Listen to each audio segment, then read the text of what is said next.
take her picture down. She's not the story anymore. Ethan Caldwell didn't even glance at his wife as he said it, like she was already gone. Laughter rippled through the ballroom while cameras flashed, capturing the moment his mistress stepped into the spotlight where the founder should have stood. Lena Hart didn't move. She watched it happen, calm, unreadable. What none of them understood was simple. The empire they were celebrating didn't belong to him, and tonight he had just humiliated the only person who could take it all back. Welcome to today's story. If you enjoy emotional drama and shocking twists, don't forget to like this video and subscribe for more unforgettable stories.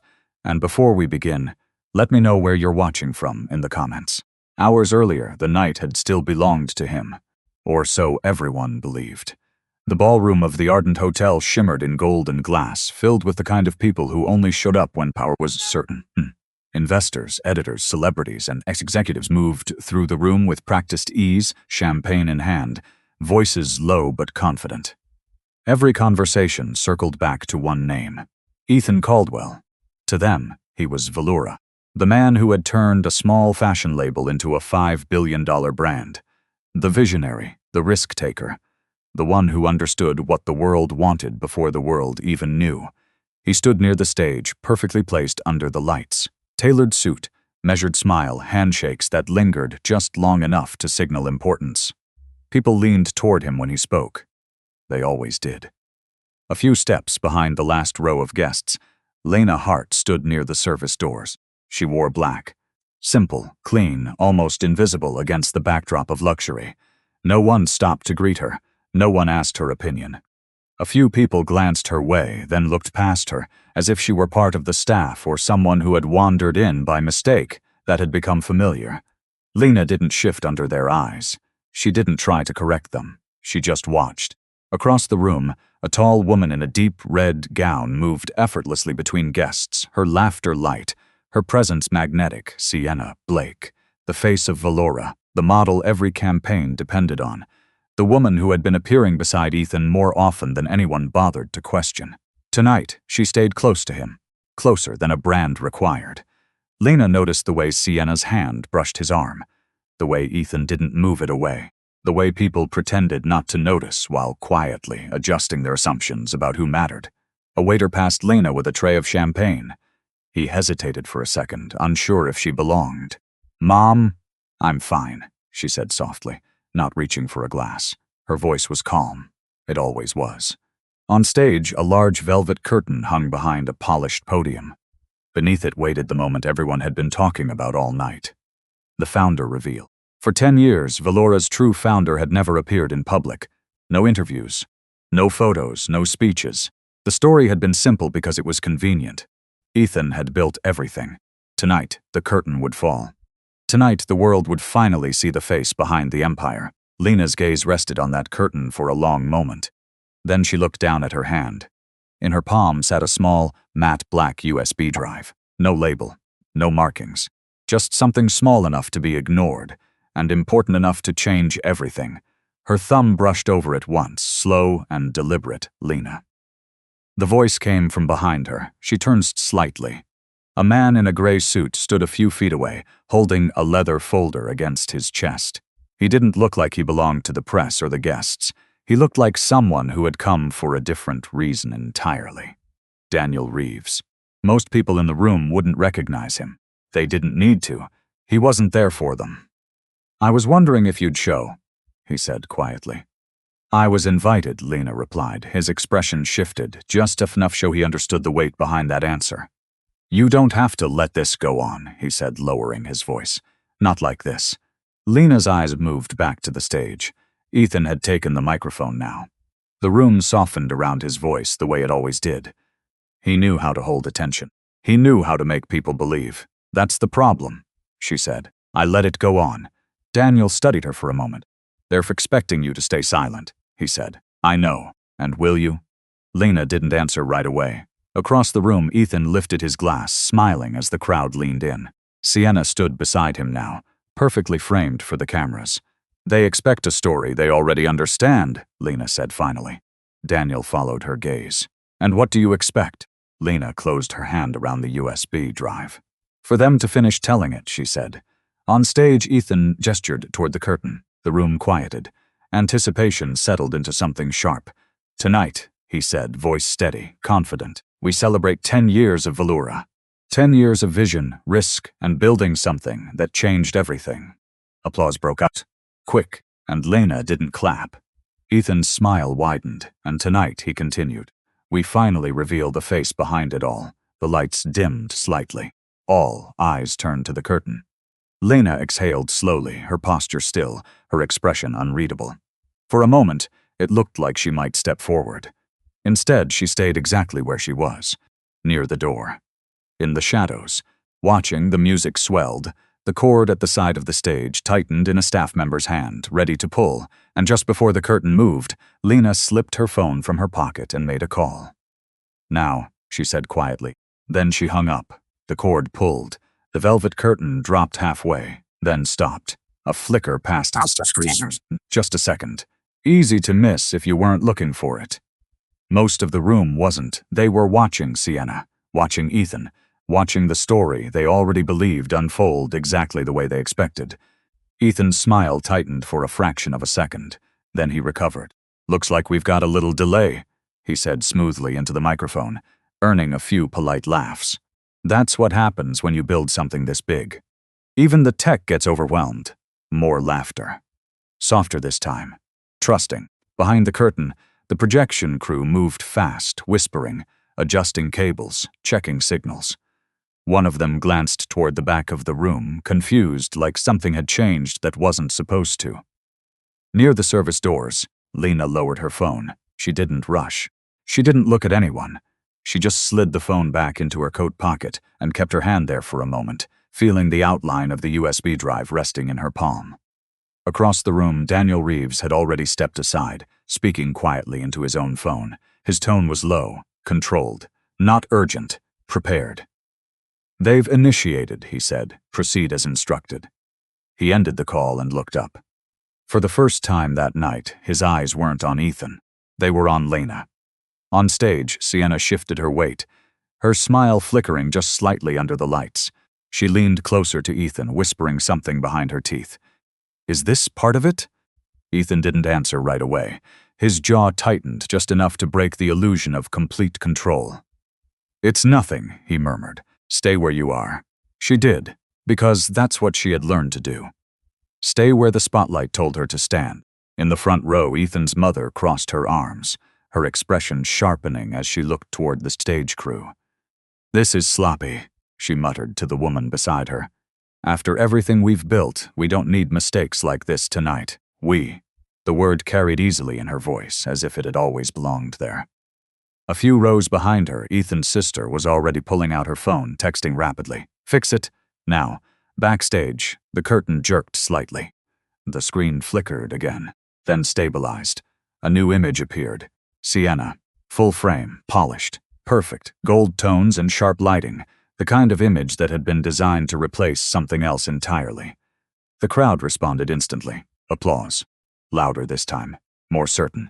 Ethan lifted his glass again, his confidence returning as fast as it had slipped. There she is, he said, his voice carrying. The future of Velura. The future, not the founder, not the past. The message was clear, and Lena heard it. She didn't react. Not outwardly. But something inside her shifted, quiet and final. This wasn't just humiliation. It was replacement. She stepped away from the wall. No one noticed at first. Why would they? She had spent years teaching them not to. Her heels made almost no sound on the carpet as she moved along the edge of the room. Past servers, past guests who barely glanced at her, past conversations that paused just long enough for people to wonder who she was, then forget again. Invisible, that had been the point. At the bar, a man in a tailored navy suit turned slightly as she passed. His eyes lingered a second longer than most. Recognition. He didn't say anything. He just straightened his posture, subtle but unmistakable. Lena Kapal kept walking. On stage, Ethan continued speaking, building momentum again, his voice rising with practiced ease. 10 years ago, this brand was nothing but an idea. A risk. Something people told me would never work. He smiled, letting the silence stretch just long enough. But I believed in it. Applause again. Lena stopped near the side aisle. Her gaze lifted toward him, toward the man she had once trusted to speak for her, toward the man who now spoke as if she had never existed. Her fingers tightened around the USB drive. Behind her, Daniel moved closer, keeping his distance, but closing the gap. "They're accelerating the narrative," he said quietly. "If you wait too long, it becomes harder to undo in one move." Lena didn't look at him. "I'm not undoing it," she said. "Then what are you doing?" She watched Ethan raise his glass again, watched the crowd lean in, watched Sienna glow under the lights that had never been meant for her. "I'm letting it finish," Lena said. Daniel studied her profile. "And after that?" Lena finally turned her head, just slightly. "Then I decide what stays." On stage, Ethan's tone shifted, more personal now, more intimate. "And none of this," he said, gesturing broadly, "would have been possible without the people who stood with me, who believed in the vision, who understood what Valura could become." He turned toward Sienna. "And sometimes the right person comes into your life at exactly the right moment." The room reacted. Not loudly, not openly, but enough. Enough for everyone to understand what he was saying without him needing to say it. Lena felt it settle, and the final line drawn. Behind her, Daniel's voice dropped even lower. "There's another issue," he said. "They've scheduled a private signing after the presentation. Transfer documents, not ownership, but public-facing control. If that goes through, it won't," Lena said. "You're certain?" She didn't answer, because certainty wasn't the point. Preparation was. On stage, Ethan stepped back from the microphone, raising his glass one more time. "To the next 10 years, he said. The crowd echoed him. To the next 10 years. Glasses lifted, champagne shimmered under the lights, and Lena moved. Not toward the exit, toward the stage. Slow, direct, unhurried.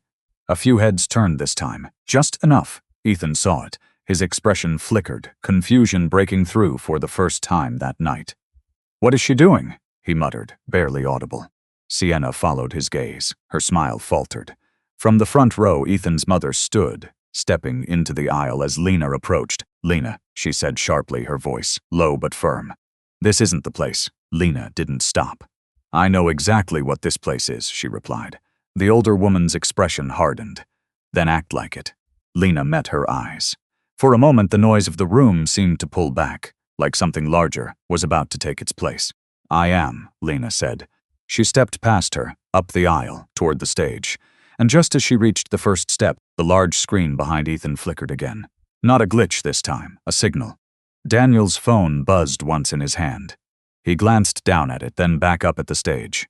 "They are ready," he said under his breath. On stage, Ethan turned fully now, watching his wife approach with a look that wasn't anger. Not yet. Just confusion.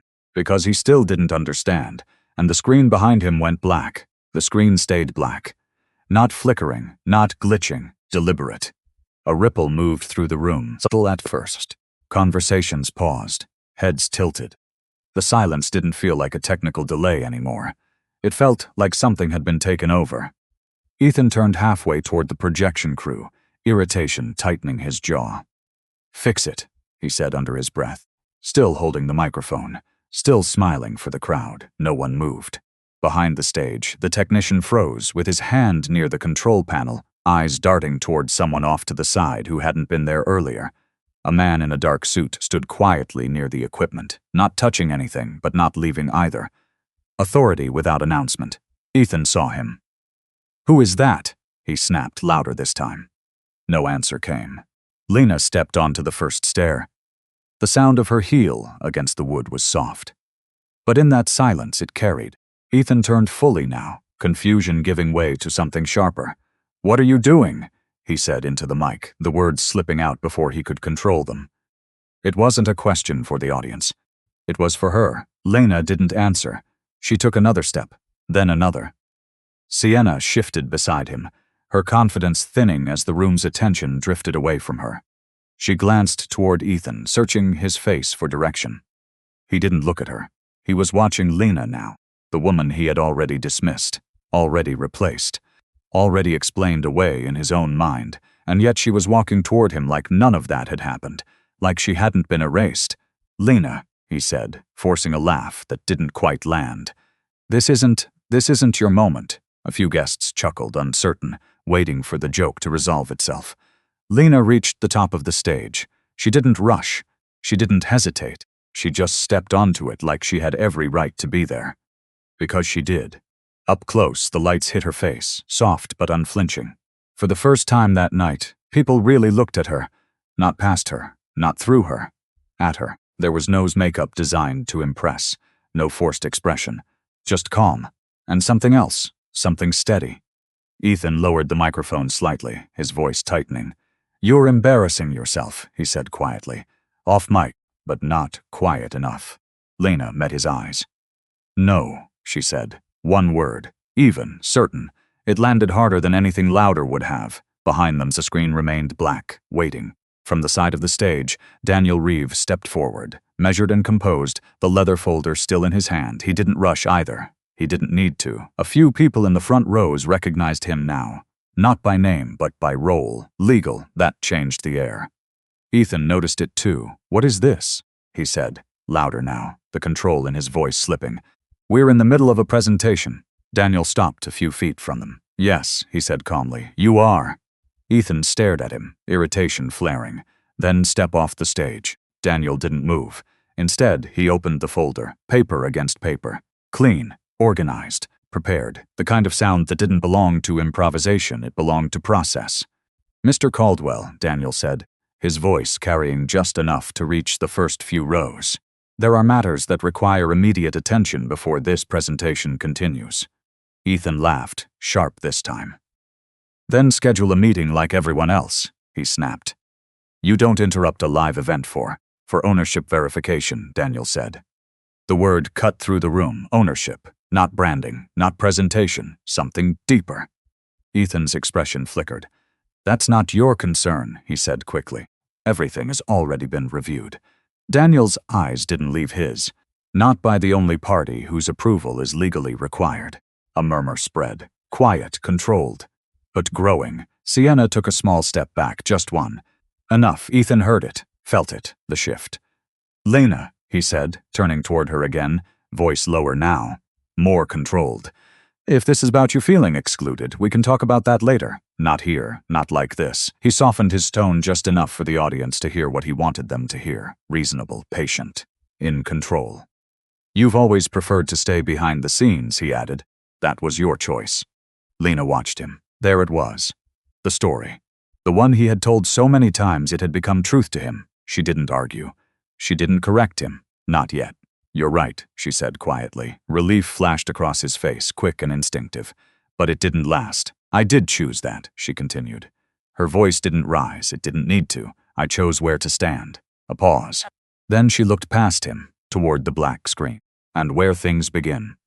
Daniel closed the folder, not because there was nothing inside, but because it wasn't time to show it yet. Instead, he reached into his jacket and took out a small device, thin, metallic. He held it between his fingers for a second, then turned slightly toward the technician at the control panel. "Switch input," he said. The technician hesitated. Ethan stepped forward. "No," he said sharply. "You don't take orders from him." The technician froze. Between them, authority versus assumption. "Do your job," Ethan pressed. The technician swallowed, then looked past him. At Lena, just for a second, that was enough. He turned back to the console and pressed the button. The screen behind them came to life again. Not with Sienna's image, not with the polished campaign visuals, something else. A document header appeared, clean, legal.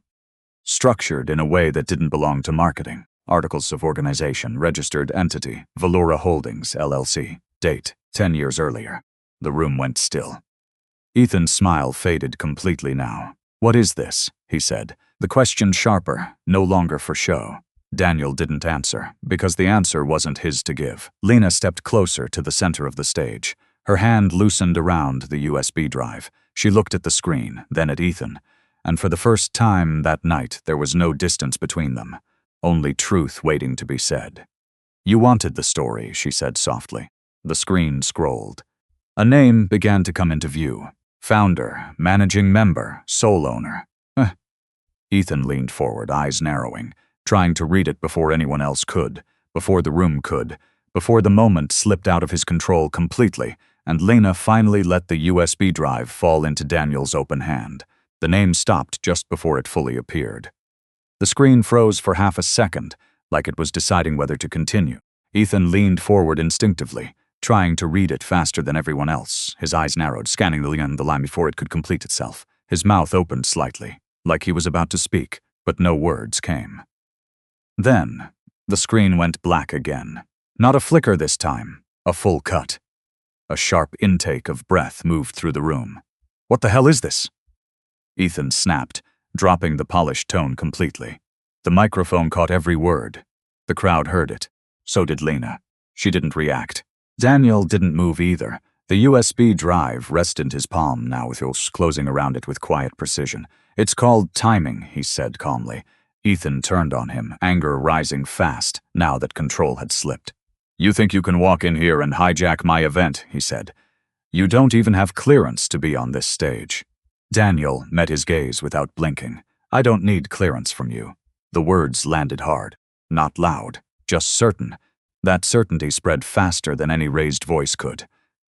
In the front rows, people were no longer whispering. They were watching, closely, waiting for something real to happen. Ethan felt it, the shift, the moment where admiration turns into curiosity, where confidence starts to look like performance. He straightened his posture, forcing control back into his voice. "Ladies and gentlemen," he said, turning slightly toward the audience, "we're experiencing a minor technical interruption. If you'll give us just a moment." "No, Lenest." One word. It turned back slowly. "What?" She stepped forward, not dramatic, not rushed, just enough to stand beside him. "Don't fix it," she said.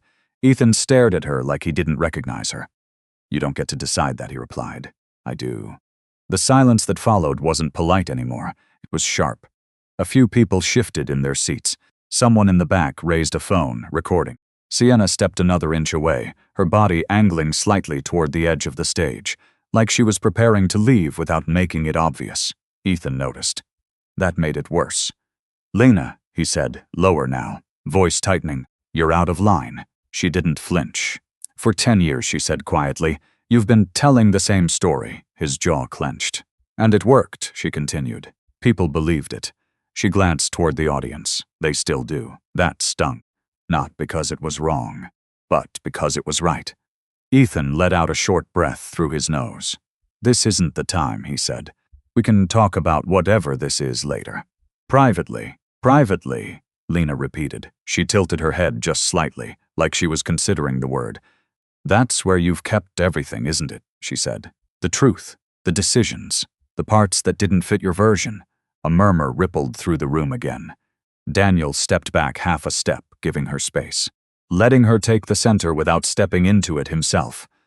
This wasn't his moment, it was hers. Ethan felt it slipping. Not the company, not yet, but the narrative, and that was the part he understood best. "Enough," he said sharply. "You don't even understand what's at stake here." "This company, I know exactly what it is," Lena said. Her voice stayed calm, too calm. It made his anger look louder. "You've never been involved in the business side," he shot back. "You stayed out of it. That was your choice." Again, the same line, the same belief. Lena looked at him for a long second, then she did something small. She shook her head, not dramatically, just once. "You never asked," she said. The words were quiet, but they landed deeper than anything louder could have. Ethan's expression flickered. That wasn't part of the script. He recovered quickly. "I didn't need to," he said. "I built this. I made the decisions. I took the risks." He stopped himself. Too late. The gap hung there, unfinished, clear. Lena didn't fill it for him. She didn't need to. Behind them, the screen remained dark, waiting. Daniel glanced at the technician. The man swallowed, his hand hovering over the controls again. "Input is ready," he said under his breath. Daniel nodded once. "Hold," he replied. "Not yet. The room needed to hear more first." Ethan ran a hand through his hair, pacing once across the stage before turning back toward her. "You're making a scene," he said, frustration bleeding through. "And for what? To prove what? That you feel overlooked?" Lena watched him pace. Watch the man who had learned how to command a room struggle to control a conversation with one person. "This isn't about being seen," she said. "Then, what is it about?" he snapped. She didn't answer immediately. Her gaze moved past him again, to the audience. To the people who had believed his version of the story for a decade. To the people who had smiled past her without ever asking who she was. "It's about accuracy," she said finally. That word shifted something. It didn't sound emotional. It sounded deliberate, legal. Structured. Ethan felt it. And for the first time, a flicker of something else moved through him. Not anger, not irritation. Something closer to unease. "You're not making any sense," he said. Lena's eyes returned to his. "I know," she said softly. "You never needed me to." Daniel stepped forward again, just enough to re-enter the edge of the conversation. "We can resolve this efficiently," he said. "If you're willing to review the documentation." Ethan laughed again, but it didn't carry this time. "You think I haven't reviewed my own company's documents," he said. "You think I don't know exactly what I own." Daniel didn't answer. He just held his gaze. That silence said more than words would have. Ethan felt it land, harder this time. "What are you implying?" he said slowly. Daniel glanced at Lena. She gave the smallest nod. That was enough. Daniel turned back to the technician. "Switch input," he said. This time there was no hesitation. The button was pressed. The screen came back on, the document returned. Zoomed in. The header filled the frame again. Velura Holdings, LLC. Articles of Organization. The line beneath it sharpened. Managing Member. Founder. The name began to resolve, letter by letter. Elton stepped forward instinctively, as if he could block it. Asher, he snapped toward the technician. "Cut it now." The man froze, then looked past him. At Lena, again. That moment stretched. Authority hung in the air, not declared. Recognized. The technician didn't move, and the next letter appeared. E. The room leaned in, waiting, watching, and for the first time, Ethan's voice dropped.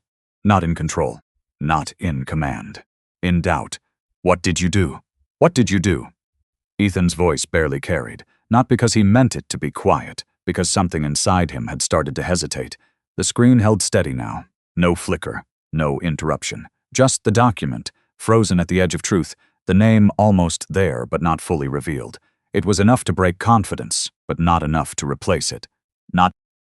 Lena didn't answer him. She stepped back half a pace. Just enough to give space. Not to him, to the moment. "You should let it finish," she said. Her tone didn't push. It didn't challenge. It didn't plead. It simply existed. Ethan shook his head once, fast, like he could shake off the weight pressing into his chest. "This is a setup," he said, louder now, regaining just enough of his voice to reach the audience. Some kind of manipulation. That word gave him something to hold on to. Something to explain what he didn't understand. "You think you can walk in here with a document and rewrite 10 years of work?" he added, turning toward the crowd again, pulling them back into his side. "That's not how this works." A few nods followed. Not many, but enough to feed him. Lena watched it happen, watched him reach for belief the same way he always had, by offering people a version of reality that felt easier. Daniel didn't interrupt. He let Ethan speak. Because every word built the contrast. Every denial stretched the distance between what Ethan believed and what the document was about to say. Sienna stood completely still now. She wasn't smiling anymore. She wasn't performing. She was watching. Not Lena. The screen, Ethan, measuring something, calculating.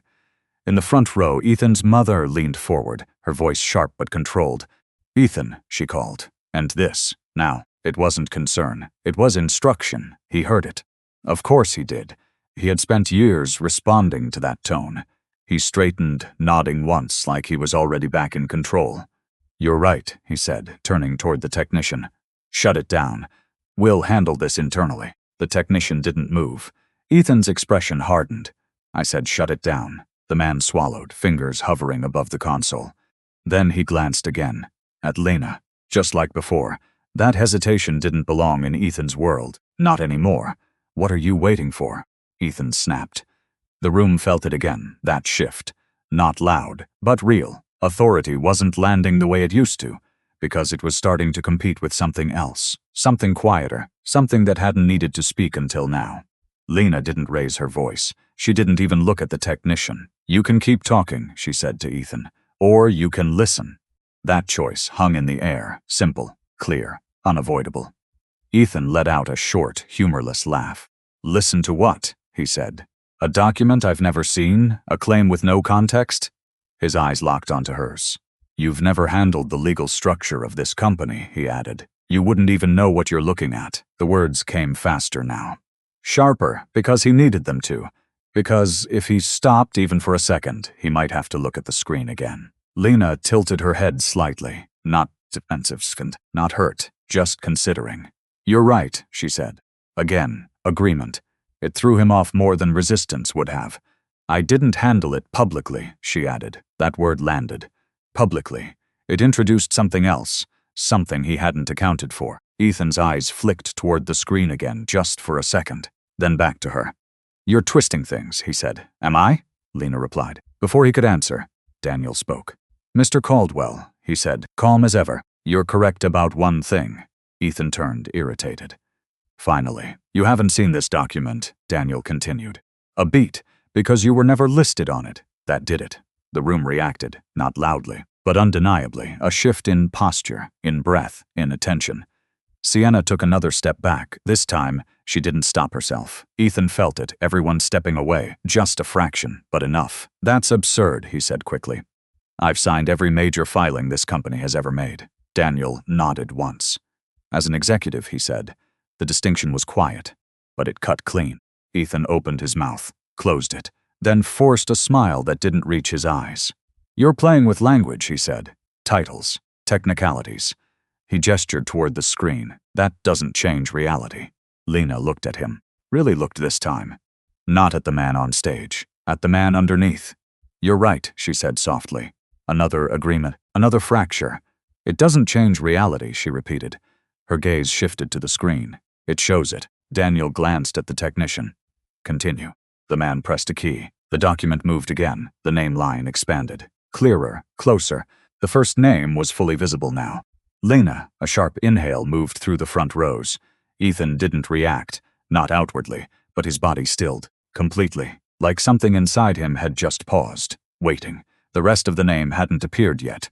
Just enough to start breaking the story. Ethan laughed again, forced, louder than necessary. Coincidence, he said quickly.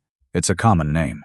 He said it fast, too fast, as if speed could outrun what was forming. Lena didn't correct him. Not yet, because he needed to say it, needed to reach for something, needed to show everyone exactly how far he was willing to go to protect the version of himself he believed in. Daniel closed the folder again, not because it was empty, because the screen was doing the work now. And then his phone buzzed, once. He checked it, read the message, looked up. At Lena. They've arrived, he said quietly. She didn't ask who, she already knew. Across the room, the main doors opened. Not dramatically, not loudly. A small group stepped inside. 2 men, 1 woman, all in dark suits. They didn't look around. They walked with purpose, straight toward the stage, toward Lena. Toward the truth that still was only half visible. Ethan saw them. His expression changed again. This time, not confusion. Recognition. Not of them. Of what they represented. Something formal. Something official. Something that didn't belong to him. What is this? He said again. But this time, no one answered him, because the next line on the screen began to appear, and the doors behind him quietly closed. The last letters appeared, Lena Hart, and not partially, not suggestively, fully, clear-centered, undeniable. The room didn't erupt. It collapsed into silence. The kind that doesn't need volume to carry weight.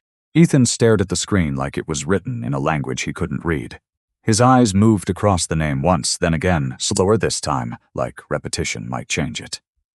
It didn't. That's, he started, then stopped. There was no version of the sentence that made sense. Behind him, Sienna took another step back. This time she didn't try to hide it. The distance between them widened in a way no one could pretend not to see. The applause that had filled the room minutes ago felt like it belonged to another night, another story. Ethan turned toward Lena slowly. You put your name on a document, he said, grasping for something solid. That doesn't make you the owner. His voice was quieter now, not controlled, reduced. Lena didn't move. I didn't put it there, she said. Daniel stepped forward again, opening the folder once more. It's been there since Forsmusfation, he said. Filed, recorded, and maintained in compliance with state law. He didn't rush the words, didn't dramatize them, because they didn't need help. Ethan shook his head once, then again. No, he said, That's not possible. I've signed every major deal, every expansion, every investor round as an authorized executive, Daniel interrupted calmly. Operating under delegated authority. Delegated. The word hit harder than anything else. Ethan blinked, like something in his mind had just misfired. I built this company, he said, louder now, not to Daniel, not even to Lena, to the room, to himself. Lena watched him. There was no anger in her expression, no satisfaction, just recognition. I know what you did, she said. Her voice softened just enough to carry something deeper. You ran it, you sold it. You stood in every room I didn't want to walk into a beat. And you forgot why. The words didn't attack him. They stripped him. Ethan let out a sharp breath. This is ridiculous, he said. You stayed out of everything. You didn't want the spotlight. You said that yourself. I did, Lena said. No denial. That unsettled him more. I chose not to stand here, she added. She gestured lightly to the stage. But I never gave it away. The distinction landed. Simple. Irrefutable. The screen shifted again. The document scrolled. More lines came into view. Capital contributions, ownership percentages, signatures, all of them. Hers. The crowd leaned forward. Phones were no longer being raised for glamour. They were being raised for evidence. In the front row, Ethan's mother sat frozen, her earlier confidence gone. Her hands tightened around her clutch, knuckles whitening. That can't be right, she whispered. But her voice didn't carry, because no one was listening to her anymore. They were watching Lena. Sienna glanced at Ethan one last time. Searching. Not for reassurance. For truth, she didn't find it. Only confusion. Fear. And something worse. Uncertainty. That was enough. She stepped off the stage, quietly. No announcement, no apology. Just absence. Ethan noticed too late. His attention snapped toward her movement, but she was already gone, slipping through the side exit without looking back. The space beside him felt suddenly larger. Colder. More honest. He turned back to Lena. You planned this, he said. Not an accusation. A realization. Lena didn't answer immediately, because the truth wasn't that simple. No, she said finally. I prepared for it. Daniel closed the folder. That preparation includes protective provisions, he added, which have now been triggered. Ethan's eyes snapped toward him. What provisions? Daniel didn't look at him. He looked at Lena. Again. Waiting. She gave a small nod. Following the attempted transfer of public-facing authority without managing member consent, Daniel continued. All executive privileges granted under delegated authority are subject to immediate review. Ethan stared at him. That doesn't mean anything, he said. You're just using legal language to it means, Daniel said, calmly, you no longer have unilateral control. That word again, control. The thing Ethan had believed was his, the thing he had built his identity around, the thing that was now slipping through his hands in front of everyone who had ever believed in him. No, Ethan said, shaking his head. No, that's not how this works. I'm the CEO. I run this company. Lena looked at him. You ran it, she said. Past tense. It landed like a verdict. The room felt it. Ethan felt it. His breath hitched, just slightly. He tried to recover. You can't just walk in here and take everything, he said. That's not how ownership works. Lena held his gaze. You're right, she said. Again, agreement. But this time, it didn't comfort him. You can't take what was never yours, she added. The silence that followed was heavier than anything before it. Daniel reached into his folder one more time. This time, he pulled out a second document. Thicker, stamped, formal. Additionally, he said, there is a scheduled board confirmation meeting already filed and recognized to be executed tonight. Ethan frowned. What meeting? Lena didn't look away from him. The one you weren't invited to, she said. That hit. Hard. The three suited individuals who had entered earlier now stood at the base of the stage. Waiting. Not interrupting. Not questioning. Present. Official. Daniel handed the document to one of them. The woman glanced over it, then up at Lena, giving a small, respectful nod. Recognition, not of a name, really on a screen, for the first time, and something inside him, for the first time. Not accusing, not angry, just lost. Not angry. Lena didn't answer, because he already had. Behind them, the screen shifted one last time, the document minimized, replaced by a new file, a list, board members, voting rights, approval authority, and at the top, managing member, Lena Hart. The next line began to populate, meeting status, active, and the clock in the corner of the screen started counting down. The countdown began. 10, 9. It ticked in the corner of the screen, quiet but impossible to ignore. The room held its breath with it. Ethan stared at the numbers like they were a mistake someone would fix if he just waited long enough. His chest rose and fell faster now, the rhythm no longer steady, no longer controlled. "What is this meeting?" he demanded, his voice cracking through the silence. "Who authorized this?" No one answered him, because the answer was already on the screen. Managing member, Lena Hart, active. Voting authority, confirmed. The three individuals at the base of the stage stepped forward in unison. Not aggressive, not rushed, just precise. The woman in the center held a tablet now, her fingers moving across the screen with practiced efficiency. "Verification complete," she said quietly. Her voice carried anyway, not because she raised it, because the room was listening. Ethan turned toward her, grasping at something he could confront. "You don't have the authority to run a board action in the middle of a public event," he said. "This isn't how corporate governance works." The woman met his gaze without hesitation. "It is when the managing member initiates it," she replied. Another clean line, another piece of ground removed from under him. Ethan looked back at Lena, really looked this time, not at the woman he had dismissed, at the one standing in front of him now. "You did this tonight," he said. Not a question. A realization. Lena didn't deny it. "I finished it tonight," she said. The difference mattered, even if he didn't understand it yet. The countdown reached 5, 4. In the front rows, phones were no longer hidden. They were raised openly now, recording everything. Capturing the moment the story broke in real time. Ethan felt it slipping further. The room, the narrative, the identity he had built piece by piece over a decade. "No," he said, shaking his head, stepping closer to Lena. "No, you don't get to do this. You don't get to stand here and pretend you're something you're not." That word again, pretend. Lena held his gaze. "I never pretended," she said. 3, 2, screen shifted. The board list expanded. Names appeared, one by one. Senior partners, silent investors, advisors who had never once been introduced to the public. Every name carried weight, and every name had a status beside it. Present. Confirmed. Voting. Ethan scanned them quickly. Recognition flickered across his face. He knew some of them. He had sat across from them in meetings, closed deals with them, shaken their hands.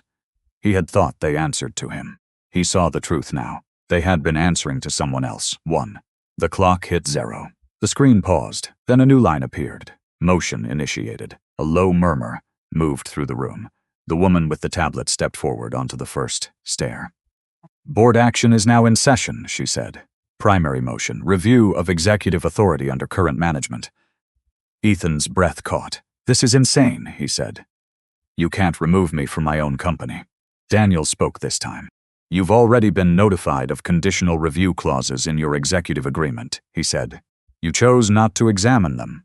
Ethan turned on him. "You expect me to read every legal detail?" "Yes," Daniel said simply. That word hit harder than any explanation, because it was obvious, because it was true. Ethan looked back at Lena again.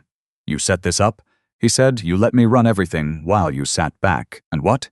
Waited for me to fail?" There it was, the final version of the story he needed. Lena shook her head once. "I let you lead," she said. Her voice softened, just enough to carry something real. "I trusted you to remember why we built it. A beat. You didn't." The words didn't accuse. They ended something. Behind them, the tablet screen lit up again. Votes began to register neatly, efficiently. No speeches, no debates. Just confirmation. Approve, approve. Ethan stared at the screen, watching the tally move in real time. "No," he said under his breath. "No, this isn't happening." His hand went to the microphone again, instinctively, like he could still control the room if he spoke loud enough. "Everyone just calm down," he said, his voice rising. "This is a misunderstanding. A procedural issue, that." "No," Lena said again. This time, she stepped closer. Close enough that he had to stop talking. Close enough that the microphone picked up her voice instead of his. "It's not a misunderstanding," she said. Her eyes didn't leave his. "It's a correction." The word landed heavy. Final. The votes kept coming. Approve. Approve, approve. The majority threshold passed. The screen flashed. Motion passed. Silence. Complete. Absolute. Ethan's grip on the microphone tightened. then loosened, then slipped. It hit the stage with a sharp, hollow sound. No one moved to pick it up. No one needed it anymore. The woman with the tablet looked up. "Effective immediately," she said. "Executive authority under Ethan Caldwell is suspended pending full review." She paused, then added, with quiet and precision, "Operational control reverts to the managing member." She didn't need to say the name. Everyone already knew it. Ethan didn't speak. He couldn't. For the first time in 10 years, there was nothing left for him to say. The room wasn't looking at him anymore. They were looking at Lena. And she didn't step forward. She didn't raise her voice. She didn't claim anything. She simply stood there and let the truth settle. Daniel moved to her side again, not leading, not directing, just present. Ready. Lena looked at Ethan one last time. There was no anger in her eyes. No triumph. Just something quieter. Something that had taken 10 years to reach the surface. "You don't lose what you never owned," she said. Then she stepped back, not away. Just enough to create distance between them, between what he had believed and what remained. The room stayed silent, waiting, because even now, it didn't feel finished. And on the screen, a new notification appeared. Secondary motion pending. Subject executive removal vote. The second motion didn't take long. The votes came in the same way as before. Quiet, efficient, final. Approve, approve, approve. No hesitation this time. No illusion left to protect. The screen flashed once. Executive removal confirmed. Ethan didn't move. He stood in the same spot where he had raised his glass earlier, where he had smiled, where he had believed the room belonged to him. Now the space felt unfamiliar, like it had never truly been his to begin with. Security didn't rush him. No one touched him. There was no scenes, no force. Just a man standing in a place that had moved on without him. Daniel stepped forward, voice even, professional. "You'll be contacted regarding transition procedures," he said. "Your access will be formally revoked at midnight." Ethan let out a hollow breath. He nodded once, like he understood the words, even if he didn't yet understand what they meant for the rest of his life. He looked at Lena, not with anger, not anymore, with something quieter. "I really thought." He started, then stopped. The sentence didn't finish. It couldn't. Because whatever he had thought it had included this version of her. Lena held his gaze for a moment. There was no triumph in her expression, no satisfaction, just closure. "You didn't think about it at all," she said softly. That was the truth that stayed. Ethan looked down, then back up, like he wanted to say something else.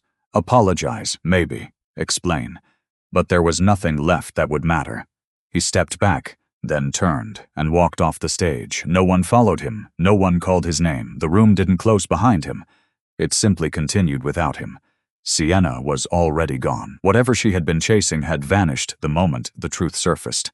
There was no confrontation, no final scene between them. Just absence.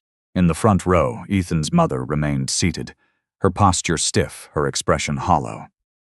The certainty she had carried all night had collapsed into something fragile. She didn't approach Lena. She didn't speak. Because for the first time, she understood that nothing she could say would place her back inside the life she had assumed was hers. The room slowly began to move again. Conversations returned, but they were different now. Quieter, more careful.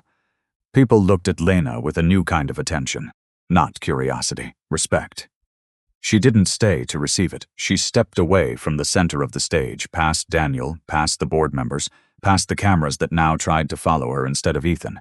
She didn't pause for interviews, didn't answer questions. She walked toward the same doors she had entered through earlier.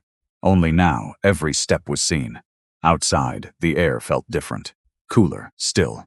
The noise of the ballroom softened behind her as the doors closed. For a moment, she stood there, alone. Not because she had been pushed out, because she had chosen to leave. Daniel stepped out a few seconds later, keeping a respectful distance. "It's done," he said. Lena nodded. "Yes." He hesitated. "There will be follow-ups. Press, legal confirmations, restructuring." "I know," she said. Her voice was steady, prepared, but her eyes had already moved somewhere else, not back inside. Forward. Months later, the headlines faded. They always did. The story of Valora shifted. New leadership was announced. Quiet changes replaced loud ones. The brand didn't collapse, it stabilized, because the foundation had never been broken. Ethan disappeared from the public eye, not ruined, not destroyed, just removed from the place he had once believed defined him. Sienna resurfaced briefly in smaller campaigns, then faded again, her name no longer tied to something bigger than herself. And Lena, she didn't take the stage, didn't become the face. She didn't correct the world's perception by replacing it with a louder one. She returned to something quieter, a studio, not in a tower, not in a spotlight, a space with natural light, long tables, fabric laid out in careful rows. She worked there most days, not alone, with others, designers who had talent but no access, people who had been overlooked the same way she had once allowed herself to be. She didn't talk about the night at the gala, didn't need to. Her work spoke, the same way it always had. Sometimes, when the room was quiet, she would pause at her table, fingers resting lightly against the fabric, feeling the texture, the weight, grounded, present, free. She still owned everything, but ownership didn't define her anymore. Choice did. Peace did. And the simple fact that she never had to ask for space again. Back in the city, the stage where she had been erased still stood. Different events, different faces. But if you looked closely, you could still find traces of that night. Not in headlines, in memory. In the way peoples hesitated before assuming who mattered and who didn't. Because once you've seen the truth step forward like that, you don't forget it. And maybe that was the real shift. Not the power, not the money, the understanding. That silence doesn't always mean absence. Sometimes it means someone is building something you don't yet see. If you had been in that room, watching her walk away instead of standing there to be celebrated, would you have called it weakness? Or the kind of power the world never learned to recognize?